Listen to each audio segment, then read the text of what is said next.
Mangigsoon ko diha kang Kristo ming adlaw kanyo din ha kinanasab sa Rico Rivera o kinang lamdag ng Catholic Forum. Magpamit na usab kaninyo mahitungod sa pagtulunan sa atong pagkakatoliko. Natunta inyo kining tanawon o paminawon aron sa imong makakutlo usab kamo og mga impormasyon gikan ini. Maghisgot kita karon mahitungod sa nganong 5 man ka Sabado katong sa reparation. Every first Saturday of the month, 5 consecutive months. Nganong ang request sa mahal nga Berhen 5 man ka Sabado? Anong 5 ka successive nga first Saturday of every month. Niadtong July 13, 1917 sa ikatulong nga pagpakita sa mahal nga Berhen, nag-request siya sa consecration sa Russia og sa 5 first Saturdays nga reparation na himuon sa matag tao. Diba ang reparation? Ang reparation mao ang bayad. May pasabot sa reparation mao ang bayad. Og nag-request siya nga himuon kini sa consecutive sa ato pa walay putol nga 5 ka bulan nga pagahimuon nimo nga reparation ngadto sa iyang mahal nga kasing-kasing.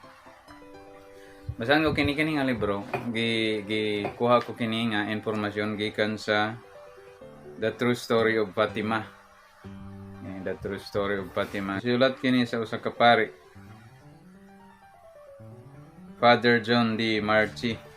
Sa kini katala sa mga panghitabo niadtong mga panahon katong sa milagro sa Fatima. Kini ang labing duol daw nga panghitabo gid kay nagagikan man kini mismo sa dintunganan nga si Sister Lucia ug sa tanan nga mga naa didto nga naka-witness usab niini. Ang nakabutang sa third apparition mao kini, forestall this I shall come to ask for the consecration of Russia to my Immaculate Heart and the communion of reparation on the first Saturdays. Mao kini ang nakabutang sa iyang request sa ikatulo niya pagpakita sa July 13, 1917. Maghanyo niya nga 5 ka Sabado consecutive sa first Saturdays every month. Nganong 5 raman. Ug sa dili pa sab kita mo kuan na mo padayon niya na kung nganong 5, isugutan nato ni kung unsa man ang buhaton ni anang reparation, unsa may itong buhaton ana. Ang nakabutang diri ang butang sa talaan diri ang sugo sa mahal nga Birhen mao kini. Then the most holy Virgin said, "Look, my daughter, at my heart surrounded with thorns, with which ungrateful men pierce me at every moment by their blasphemies and ingratitude. You at least try to console me, and announce me in my name that I promise to assist the hour of death, with all graces necessary for salvation. All those who, on the first Saturdays of 5 consecutive months, confess, receive Holy Communion, recite the Rosary, and keep me company for 15 minutes, meditating on the 15 mysteries of the Rosary with the intention of making reparation to me." Sa ato pa dako galambigitan day ang intention gyud. Kinahanglan ang imong intention ang reparation ngadto sa mahal nga Birhen. Unsa gani kadto? Atong usbon ang buhaton day mangumpisal, confess, receive Holy Communion, mangalawat. Basta recite the Rosary, magrosaryo. 5 ka decade lang ang pangayo. And keep me company for 15 minutes meditating on the 15 mysteries of the Rosary. Pangayo nga mag-meditate. Mag-uban kaniya, mag-meditate about sa mga misteryo diha sa Santo Rosario. Ug ang intention gyud mao ang bayad, reparation, pagbayad sa blasphemies and ingratitude, pagpanamastamas o pagkadili mapasalamaton.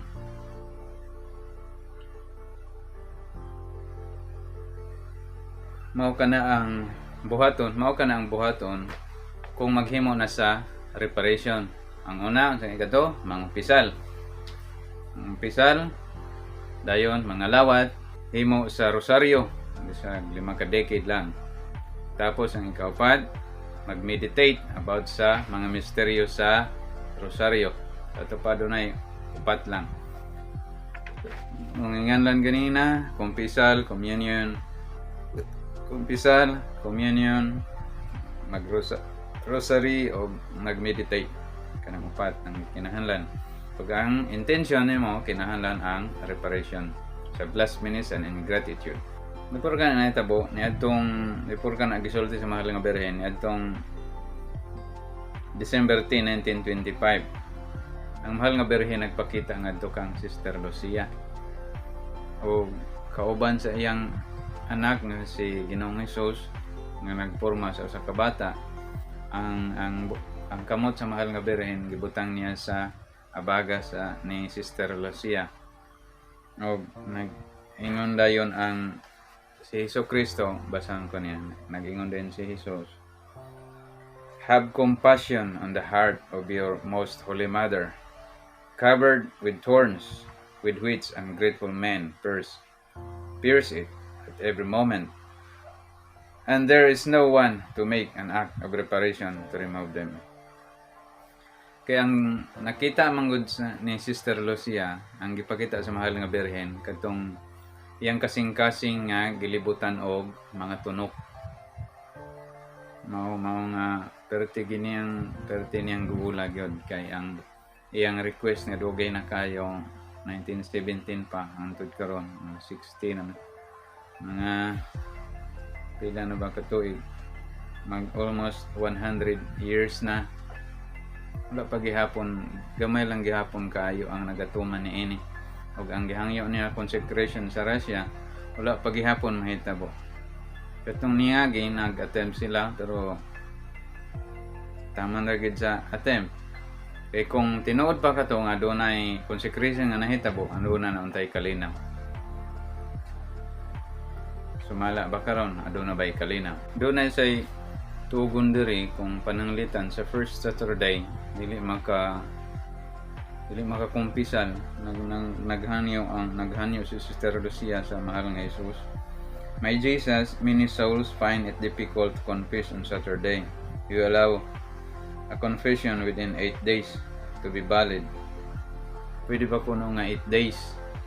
Kung dili makakuan 8 days nga, within 8 days pa after sa first Saturday, pwede pa ba daw mampisal? Yes, it can even be made later on, provided that the souls are in the state of grace when they receive me on the first Saturday, and that they have the intentions of making reparation to the Immaculate Heart of Mary. Sa ato pa, pwede mangumpisal di ay within 8 days. Provided nga diha sa imong pagpangalawat na ka sa state of grace, wala kay mortal sin. Ang kanay tugon. Napagihanyo ang si Sister Lucia ngadto sa mahal nga Ginoo. "My Jesus, and those who forget to form this intention, they can form it in the next confession, taking advantage of their first opportunity to go to confession." Kung makalimot yun, pwede rin nga magkonpisal pagkasunod. Pero kinahanglan ang imong intention, ang reparation yun.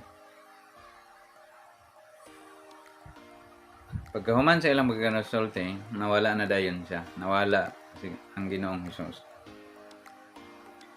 Niadtong May 29 to 30, gabi sa 29, part sa 30, sa nagampo si Sister Lucia. "When I was in the chapel with our Lord, part of the night of May 29 to 30, 1930, and I spoke to our Lord about questions 4 and 5, I suddenly felt myself intimately possessed by divine presence, and if I am not mistaken, this is what was revealed to me." So sa iyang pag-ampo, ang divine presence, ang langit nun nga presensya na nabati ni Sister Lucia. ug mao kini ang iyang gisaysay. My daughter, the reason for the 5 first Saturdays is simple. There are 5 types of offenses and blasphemies committed against the Immaculate Heart of Mary. So, simple ra kuno kayo ang rason kung nganong 5 Saturdays. Simple ra daw kuno kayo kung nganong 5. Ang una mo kining una nga rason sa first, una sa 5. Blasphemies against the Immaculate Conception. Pagpanmastamas diha sa Immaculada Conception. Sa bang Immaculada Conception? Nga gipanamkon ang mahal nga birhen nga walay sala. Nga Protestant, wala man gid mo to niya na. Bisan gani dili Protestant. Daghan kayo nga mga Katoliko nga wala magpakabana. Mga indifferent nga mga Katoliko wala magpakabana niini. O katong una, ang pagpanamastamas sa pagka-Immaculada Conception sa mahal nga birhen. O ang ikaduha, blasphemies against her perpetual virginity. Ang iyang pagkaputli, ang iyang pagkaulay, nga gipanamastamasan usab sa mga Protestant nga walay pagtuo. Dili lang Protestant. Daghan usab kaayo nga mga Katoliko nga nagduha-duha o nagdumili sa maong doktrina o dogma sa simbahan nga Katoliko. Kay ang ilang panghuna-huna, gito pong manggod nila sa panghuna-huna sa Dios. Dili mangguna pwede nga ang gihimo sa Dios tugkaron lamang sa parehas nato nga mga tao nga mga ordinaryong mga tao. Maingon nga ang langit halayo sa yuta, maingon usab ang huna-huna sa Dios halayo gikan sa huna sa tao. Mao nga dili pwede nga ang gihimo sa Dios tugkaron sa tao. May tungod gud anang, may tungod ay lakbit na lang gud akong ingon nga ang parehas ang huna-huna sa Dios, may tungod ang huna-huna sa Dios sa makalapad o kalawom sa dagat. Ug ang atong panghuna-huna murarang og tinulo sa tubig. Yan na ang komparasyon sa huna-huna sa Dios ug huna-huna sa tao. Mao nga imposible kaayo nga imong matugkad ang mga misteryo nga gihimo sa Dios. Mga blasphemies against her perpetual virginity. Mga panamastamas batok sa iyang pagkaputli o pagkabirhen. Kanang ikaduha. Ang ikatulo, blasphemies against her divine maternity and refusing the same time to recognize her as the mother of man. Pagpanamastamas usab batok sa iyang pagkalangit nung inahan, divine maternity, and refusing at the same time og pagdumili usab sa pag-ila kaniya nga inahan sa katawhan. Niya sa pagtugon ni Kristo dito sa cross ngadto kang San Juan, gitugon niya ang aniya ang imong inahan. Simbolo kadto nga si San Juan simbolo sa katawhan. Ang mahal nga inahan nagsimbolo siya sa inahan sa tanang katawhan. Ang daghan man gud kay nagatoo nga nagatoo sila nga ang uban nagatoo nga ang mahal nga birhen inahan ni Jesus. Pandili sila magtuo nga ang mahal nga birhen inahan sa tanang katawhan nga mao kana nga mediatrix sa of all graces kay siya man ang queen. Once nga queen, doon na siya dako kayong kahigayonan sa paghangyo sa mahal nga Ginoo, sa paghangyo sa kaluwasan sa mga kalag sa mga tao. Mao kadto ang ikatulong nga rason. Ang ikaapat, the blasphemies of those who publicly seek to sow in the hearts of children indifference or scorn or even hatred of the Immaculate Mother.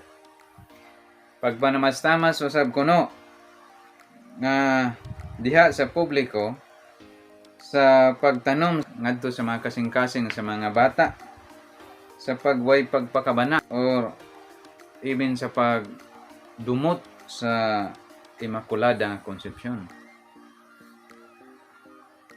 O kuan kini ang kini nga ikaupat kaning magsangyaw nga protestant nga panudluan nila ang mga bata, gitisok nila sa mga kasing-kasing sa mga bata nga dili mo tuo sa mahal nga birhen. Manay kating paita kayo karon sa nahitabo sa kalibutan human sa Vatican II kay perting daghana na kaayong relihiyon, adi man relihiyon, sikta, daghana kayong sikta nga butho nga nagdumili sa pagdawat sa mahal nga birhen nga inahan sa Dios, inahan sa tanang katawhan. Ug gitisok nila usab ngadto sa mga bata ang pagdumot ni ini, ang bisan gani ang pagdumot sa mahal nga inahan. Sakit nga palandong apan kana mao'y mga matuod, yung mga matuod nga panghitabo karon nga sitwasyon. Labi na karon nga generation. Makadong ikaupat. Ang ikalima, the offenses of those who outrage her directly in her holy images.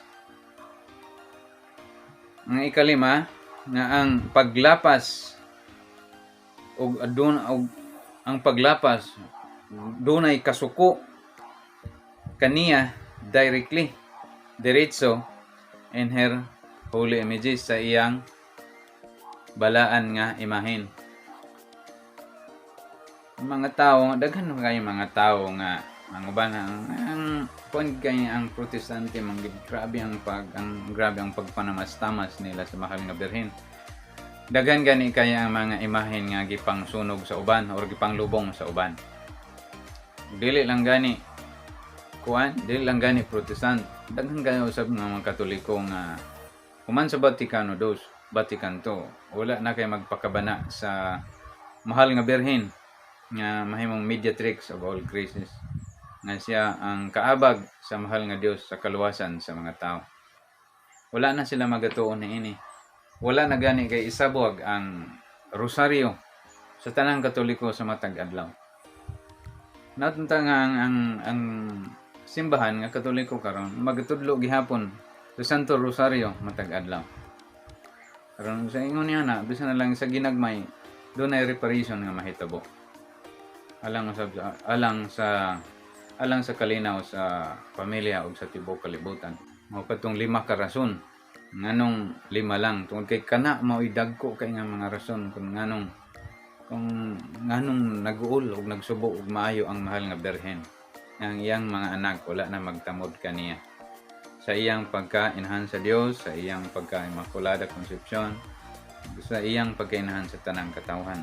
In part the faith mo kini, here my daughter is the reason why the Immaculate Heart of Mary is inspired me to ask for this little act of reparation, and in consideration of it, to move my mercy to pardon souls who have had the misfortunes of offending her.